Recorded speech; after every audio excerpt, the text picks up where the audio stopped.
I never actually planned on becoming a photographer per se. Photography was merely the medium that best enabled me to express my love of animals and the natural world. Initially, when I first started photographing, I wanted everything to be paradise-like, and so everything was very green and verdant. And then after 3 years of photographing, I discovered this place, Amboseli, which I fell in love with because at its most basic is an extraordinarily stark stage. That it's kind of like Irving Penn on his backdrop with nothing but your subject and a bare stage. And that's what these elephants and other animals on this lake bed under cloudy skies became for me, that it's just down to the most minimal essence of the animal. If I could have them on a stage with nothing around, this is the next best thing for me, except it's outside, so it's actually better because you've got this sometimes stunning cloudscape. Just as a portrait photographer would be drawn to the face or the personality of a specific person that they are compelled to take a portrait of and capture both the physical and the spiritual or whatever behind this extraordinary face, and the same with animals. So there were always certain animals that I got fixated on and felt compelled to try and capture their portrait, which would mean spending weeks with a specific lion and with a specific elephant until I hoped that I had captured the sense of that particular sentient creature. The initial body of work was a trilogy. On this earth, a shadow falls across the ravaged land. And between the second and third books, I'd been away for 1.5 years, and when I came back to start work on the third book, Across the Ravaged Land, I discovered that many of the elephants that I had come to know had been killed by poachers, and it was happening on an almost weekly basis. Igor, the elephant from Elephant Drinking, was one of those elephants, and it was his killing that really motivated me to feel like I had to do more, that it was kind of irresponsible to just keep on portraying only beauty. I had to show more of the reality of what was happening. So it's reached the point where doing nature documentaries and pretending to the world that everything's fine and everything's an idyllic paradise, it's kind of bullshit. It's just, we can't continue to fool people into thinking everything's fine. It's not. There's 2 photographs that I do think kind of sum it up quite well. In the second book, there's a photo called Elephants Walking Through Grass, which is a line of elephants, and it's a vision of of plenitude, of a kind of paradise, of strength, a low-angle shot of this beautiful matriarch leading her herd across the plains. The following year, that matriarch, Mariana, was again killed by poachers. I did a deliberate echo of that image with a line of rangers that are employed by Big Life Foundation, the foundation that I co-founded, standing in a line with the tusks of elephants killed at the hands of man, so people can see, the kind of grim before and after. More and more, the real issue is the number of us. There are fewer and fewer places in Africa that is just untarnished wildlife habitat. Man is increasingly encroaching upon wildlife habitat, and it's happening at an extraordinary speed.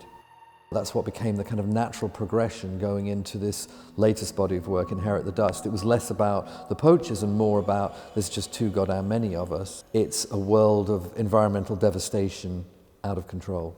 And traveling around, I was always very aware of places that just a few years earlier had been filled with animals, with gazelles and impalas and zebras and giraffes, was now just emptied of them. And somehow along the way, a couple of years ago, I just came up with this idea of placing these life-size panels of the animals that I'd taken portraits of, and placing them within the places that they used to roam, but no longer do. Whatever happens in the real world, for me, is always going to outdo what you can create in Photoshop or in your imagination via Photoshop. And that was borne out for me in the 4 months I spent shooting the series. Time after time, stuff would happen that I never would have thought of, that just took the concept of the photographs that much further. For me, one example is the photograph Underpass with Elephants, where I took a portrait of an elephant family and placed them under an underpass. Put in that context, hemmed in by these two giant pillars of an underpass, they look trapped. They don't know where to turn, where to go. The trunk of the elephant does actually look like it's resting on the real ground, not the ground in the photograph.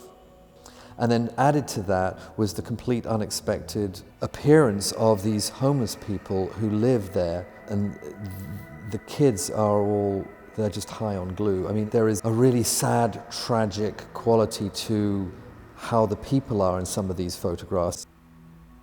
I hope people get a sense from these photographs that it's not just the animals that are victims of the environmental devastation, it's also the human beings. In this particular instance, on Wasteland with Elephant, with this particularly stormy apocalyptic sky, it wasn't just about the clouds above the scene, it was the way the light transformed what was happening on the ground.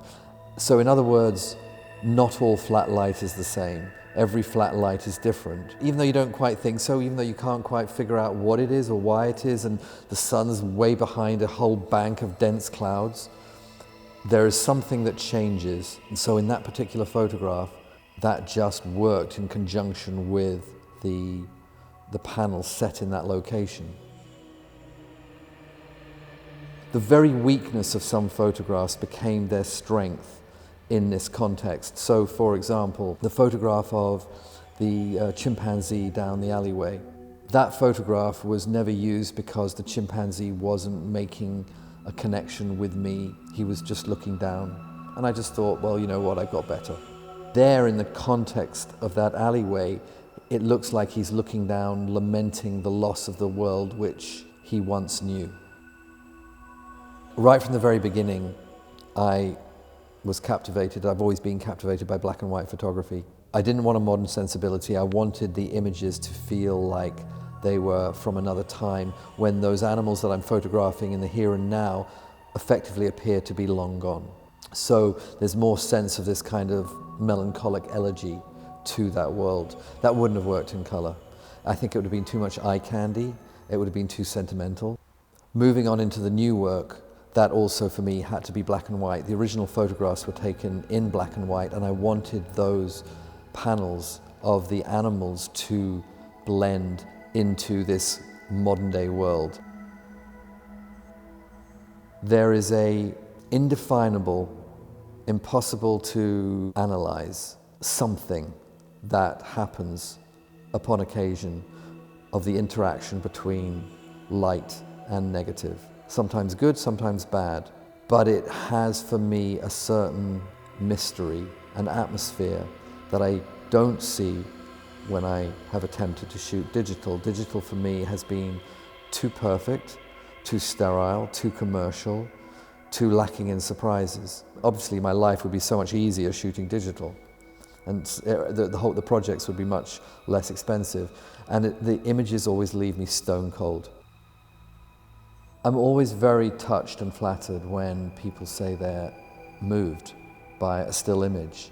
I think you have to be very careful that it's not sentimentality that's affecting people. It's actually genuine emotion, sentiment, as opposed to sentimentality. I've never quite understood why, but people have always interpreted the portraits I've taken of animals as having a sadness, a melancholy, which is fine by me because I've always seen these images as an elegy for a world that was vanishing. I know it sounds really corny, but each of us can be a small incremental cog in the wheel of planetary improvement, whether it's environmental or otherwise. So I'm always delighted when anybody will utilize whatever skills they have to just try and illuminate. And we just hope for the best that we're making some kind of difference.